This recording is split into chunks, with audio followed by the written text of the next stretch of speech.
such a weapon again, fate should have brought him here, to this place, to kill a man he had never met. But so be it. Some things were more important than his own personal feelings. Duty must be done. It would be murder, yes, but nobody could have called it cold-blooded, still less unjustified. The taking of this one life paled into insignificance next to the horrors of suffering the man had inflicted on millions of innocent people. While Wilfrid's backyard at home was a modest scrap of ground on which he struggled to grow a few potatoes and cabbages, the Bridge North Estate's grand gardens were meticulously tended by full-time staff. Wilfrid watched from the cover of a hedge as a gardener tended to a riot of many-coloured roses in a bed beneath an opened ground-floor window of the house. The gardener was a stooped old man in hobnail boots, dungarees and a flat cap.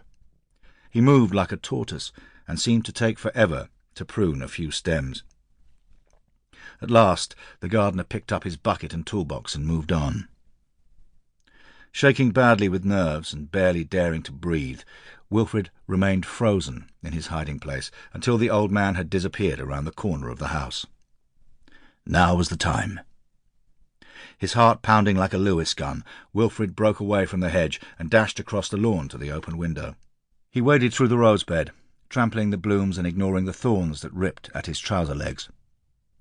The open window had a thick stone ledge that jutted proud of the wall a couple of feet above his head.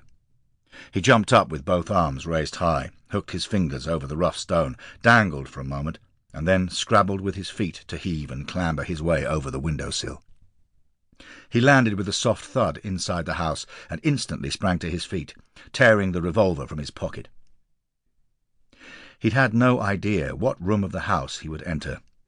For all he knew, he'd been about to come face to face with his intended victim. But the grand music room in which he found himself was unoccupied. Wilfrid gazed around him at the elegant furnishings and the magnificent collection of dozens of antique instruments, lutes, violins, harps, highly ornate spinets and harpsichords, that he couldn't have hoped to afford if he taught English 24 hours a day for the next 100 years. To be a witness to the living standard obviously enjoyed by such a corrupt and depraved villain, when decent and innocent people were left to suffer in conditions of abject poverty, only fuelled Wilfrid's anger even more, and firmed his resolve. Wilfrid stalked across to the door and peeked out into a lavish hallway with gleaming marble floor and fine artwork. Over the sonorous tick-tock of a magnificent grandfather clock came the echoing footsteps of a servant, whom Wilfrid took to be a butler, dressed in a striped waistcoat and carrying a fine china tea-set on a silver tray. The butler was an older man, but moved with the ramrod-straight bearing of a British Army officer. Many NCOs had retired into service after the war. The butler paused to knock at a door across the hallway, waited a moment, and then disappeared inside the room. A minute or two later he re-emerged, the tray now empty, and walked slowly back the way he'd come.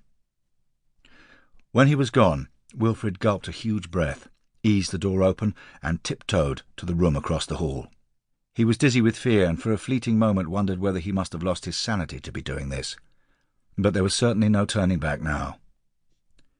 The room in which he now found himself was a large study filled with bookcases and sunlight that streamed in from tall French windows. The room smelled of aromatic pipe tobacco and burnished leather. The china tea-set that the butler had brought in was neatly arrayed on an enormous desk.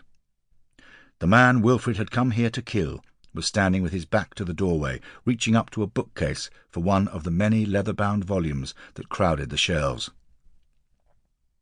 Hearing the door open, he turned to see his unexpected visitor enter the room. Wilfrid recognized him from the single photograph he'd seen.